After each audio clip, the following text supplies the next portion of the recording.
get started. So this is my name is Gareth Jones. This is Craig Sarablo. We're Sleep In Cinema. We're a wonderful radio show here on Substrate Radio. We're on Saturday mornings from 9 a.m. to 10 a.m.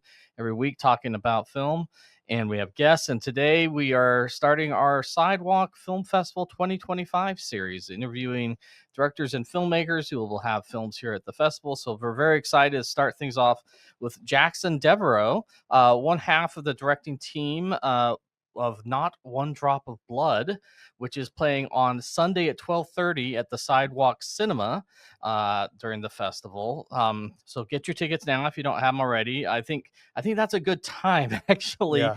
it's people have recovered from the party on Saturday night. It's not too early, and I think kind of the contemplative nature of your film. I think it's a great time for it to play. So very excited for people to see it. Both Craig and I have seen it. It's an amazing documentary. Absolutely loved it. I love the pacing, the style, the aesthetics, all these different things. But I was reading the background on it. So you co-directed this with Lachlan Hinton, and then also worked with the wonderful Anna King, who's a great journalist, I understand, in that area, working for NPR and other news organizations, and does a podcast. And she had written this story that intrigued you. So I think the first question is kind of the origin of this documentary. If you could talk a little bit about that and how you got involved with this film. Yeah, this was around 2019.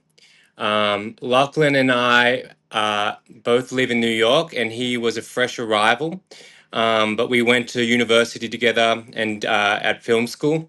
And so naturally, we were like excited to make some projects. We made some short films, and we were looking for another idea. And another Australian band came into town that I'm friendly with, and they'd been on the road and they'd heard Anna's story. And it was like something they couldn't get out of their mind. Have you ever heard of cattle mutilation? And when someone says that to you, you kind of like, what? And then I read Anna's story, and you know, when you look up cattle mutilation, it's a big rabbit hole of theories and pretty out there stuff. But Anna's story was so grounded in like the community and the picturesque landscape and the poetry of this mystery and the folklore of the mystery. And it was that wording that made me like, whoa, there's something bigger here than just, you know, the craziness. There's something beautiful in this landscape. And we reached out to her, and she'd been getting hundreds of emails.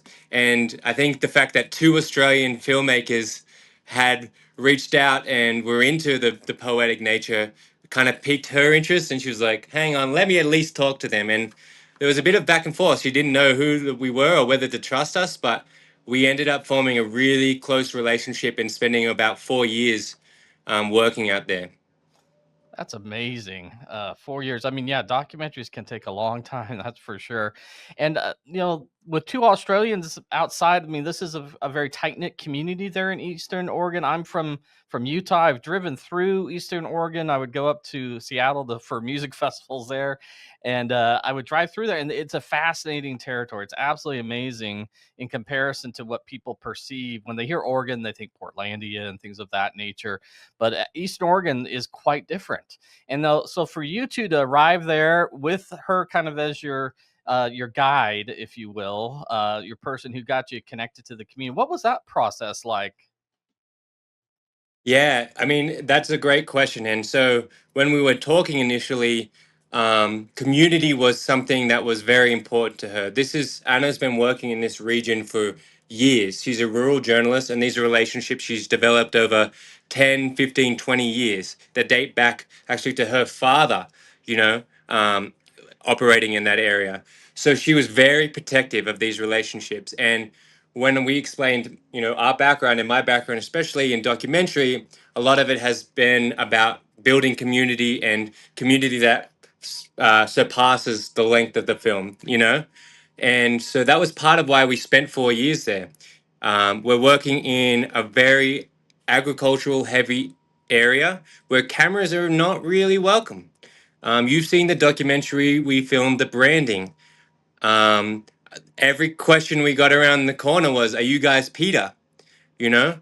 But I do think being two Australians traveling so far, there's a mutual intrigue that works to our advantage. We, number one, have Anna, who's introduced us, thankfully, and that softens the blow.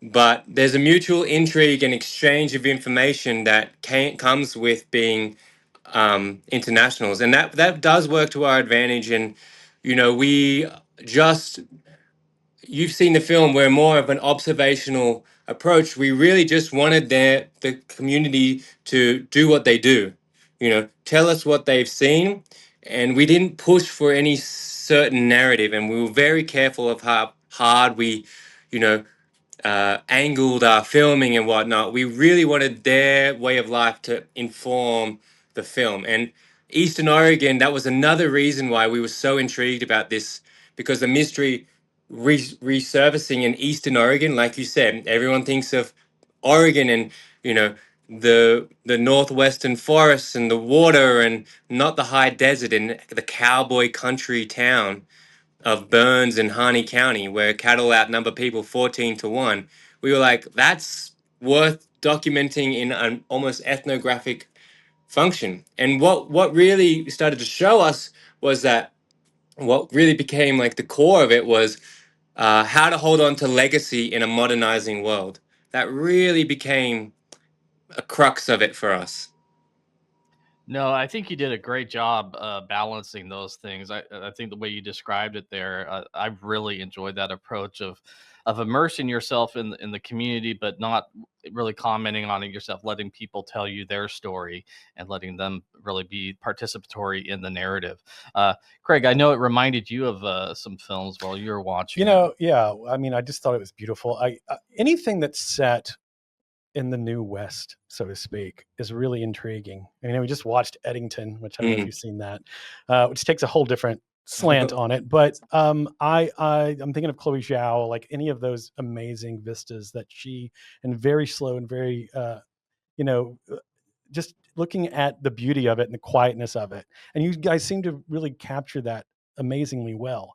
But I really liked, and it goes back into what I was reading, when you guys were talking about the film, and you just talked about, was the juxtaposition of the modern versus the iconic cowboy and the Western Front, especially as an American, and it's interesting to get your take on it as an Australian, to kind of inject that. And my favorite, shot was of the beautiful, the variety of cowboys, I will say, or ranchers, that it's not your typical thought of this, white male rancher. Can you speak of how that discovery worked for you, especially as someone who's not from the United States? It was another aspect of it. There's, number one, the female cowgirl or cowboy or female cowgirl is maybe the main pillar of that whole community. They are the superhuman, uh, element, which we wish we could have featured more. I think as two men, we did subconsciously end up gravitating towards that. But to answer your question, there is the old Joe McKay, the real grisly guy, Joe McKay with the sunnies, and he's in the cow shed alone at night, cooking up the steak dinner. My ma used to cook on a wood stove. Thanksgiving, she cooked the whole Thanksgiving dinner on a wood stove. He actually, we Anna had a connection, and we were going out to visit to him. And to visit him, it's like this 3-hour drive, and I'm telling you, you're driving there, and you're like, are we going anywhere? I've never been. I'm in Buena Vista, Colorado, which was 3 hours out of Denver, and everyone in the car's like, wow, this is so remote. I was like, nah, where I've been is like crazy remote. So you're driving out to Joe McKay's, but you stop at the cafe on the way, and she's like, "Oh, we got our contact that's going to lead us out there," and it's a African, or it's a Caribbean American woman working at the diner. And I was like, "Oh, okay, this is the first person of color I've seen in this kind of small town." It's Joe's daughter.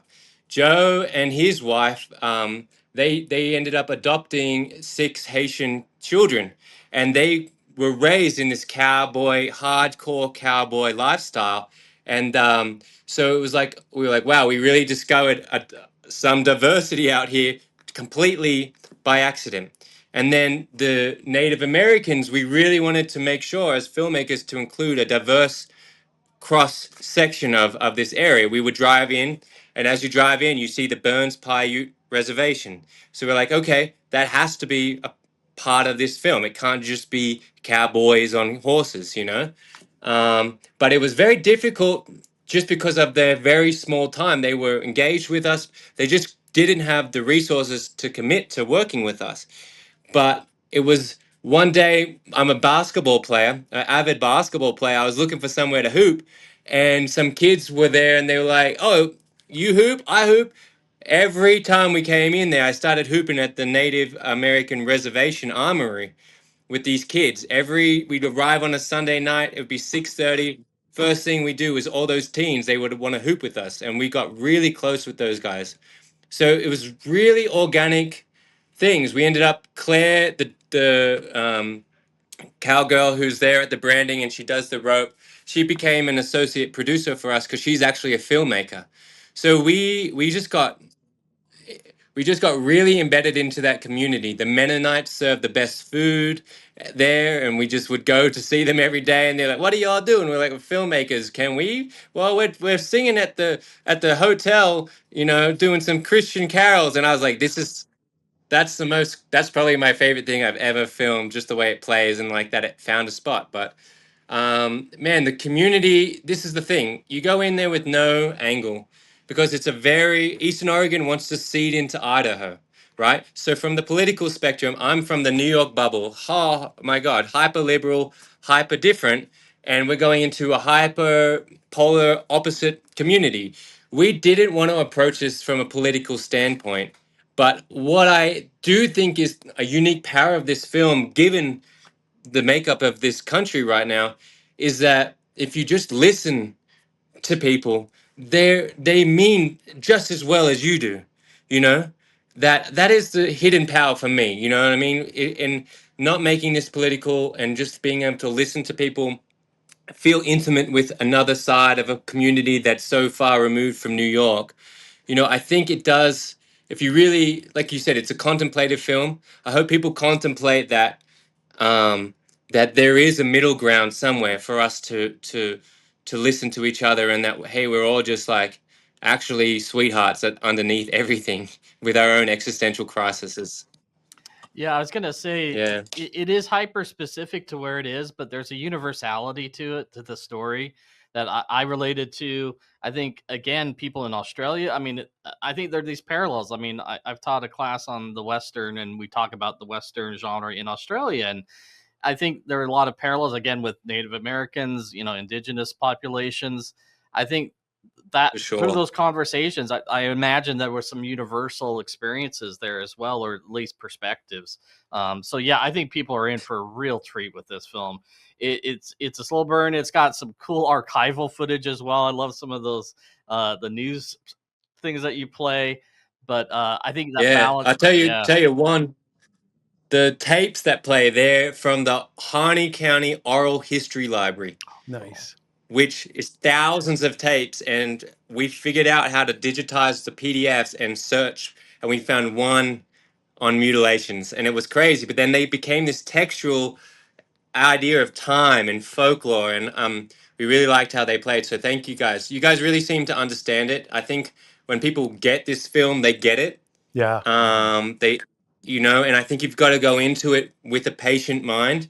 That the mystery is one thread, but if you make it to the end of it, I think you really will be thankful you did. Oh, You for know, sure. Yeah. and yeah, And oh, we're go ahead. really no, we're really proud to be at Sidewalk. It's a great festival, and we're really excited for the audiences to see it there.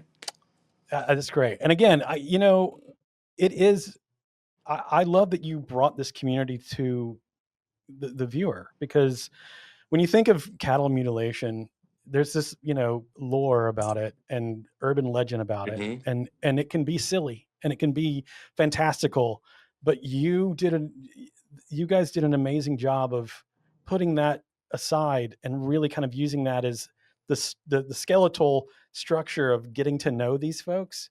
And that's what I really thought was interesting, is that you kind of pulled a great trick in a good way of introducing this community through that topic, that thread.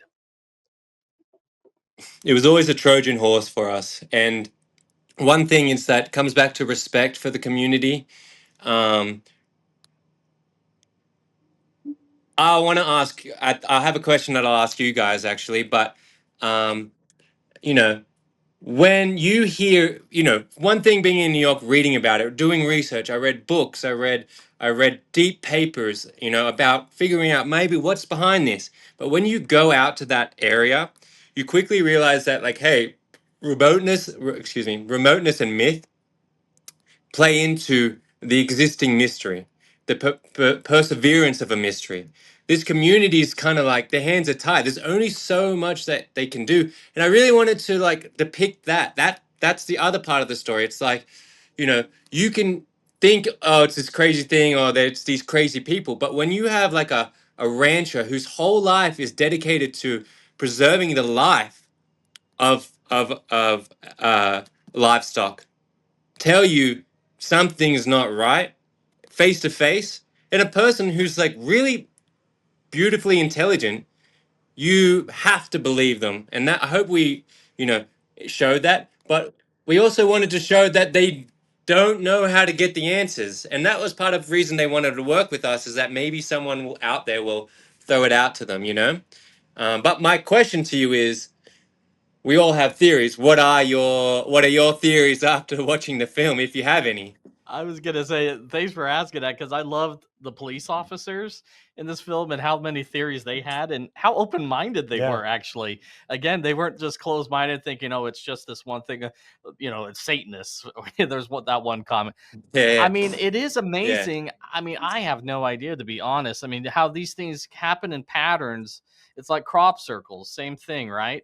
That these things happen in these remote rural areas, and they just seem to come out of nowhere. So I have no idea. I'm open minded though. I feel like, hey, maybe there are people come from other planets that are doing this. Maybe I don't know. That one just doesn't. That doesn't work for you. No, it really doesn't. I don't know. I think their brains are just No, I want to hear your theory. Sorry. Oh no. I don't know.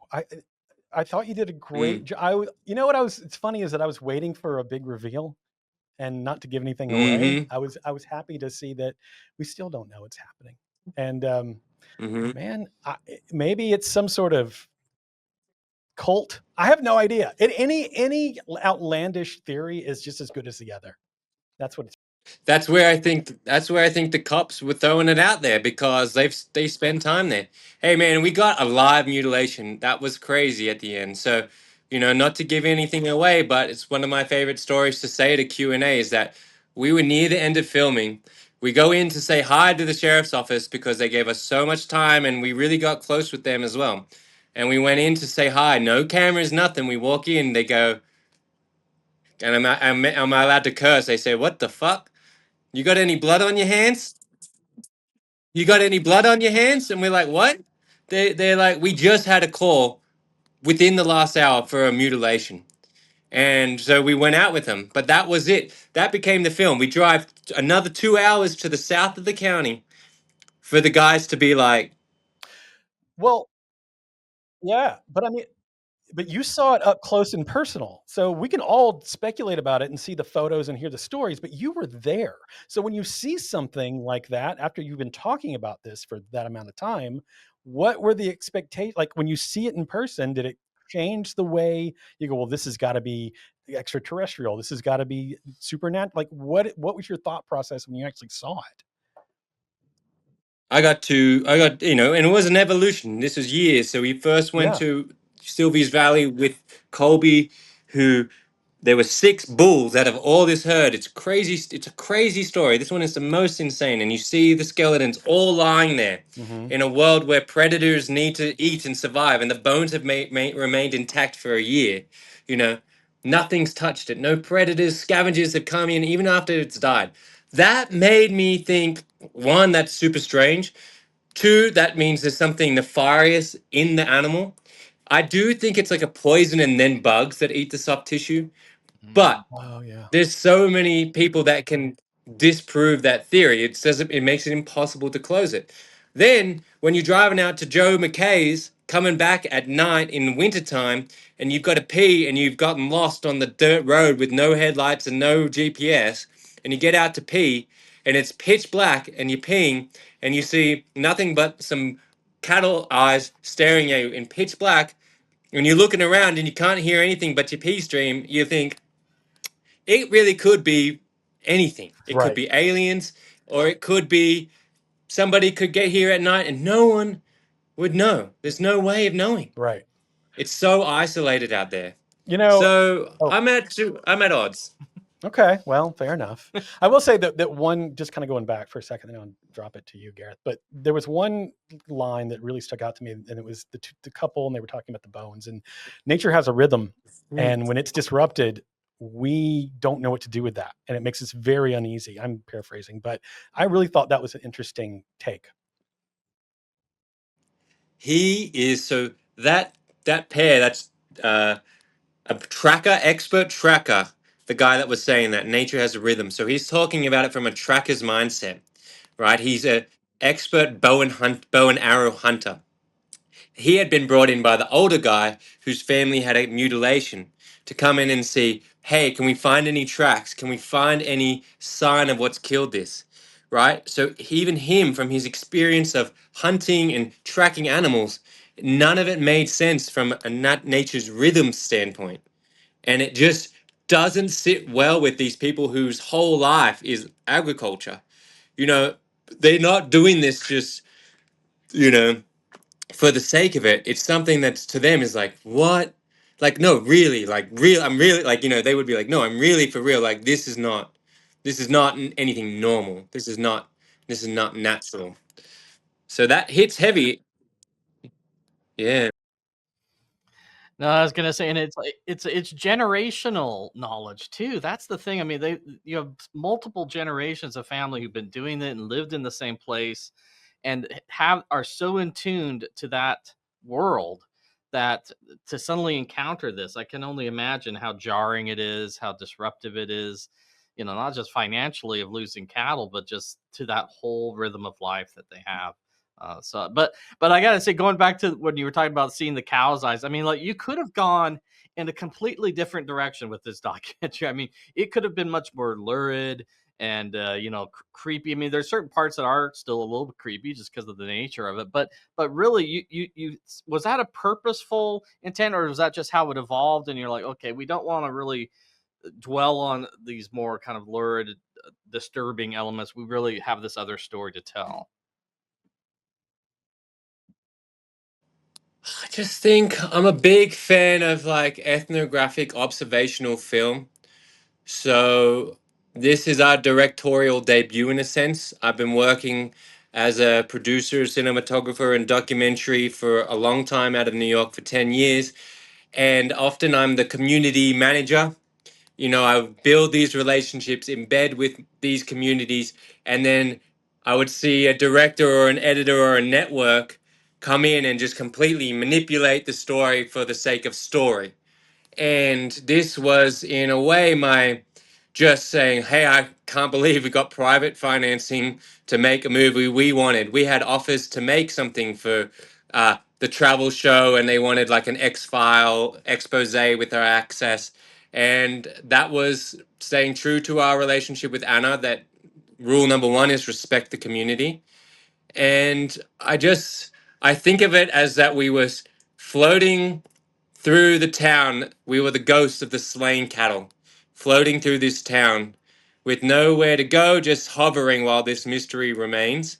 And that's kind of how we did it. And it was such a fine line, mystery and community.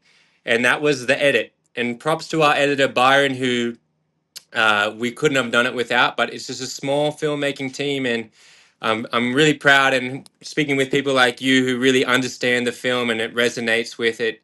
It really it's really humbling because this is, our own little slice of cinema. We're influenced by so much. I think The Rider was definitely watched by Chloe Zhao. It's a beautiful film. We had talked about, do we add a scene at the end of this and turn this into it could almost be a hybrid narrative.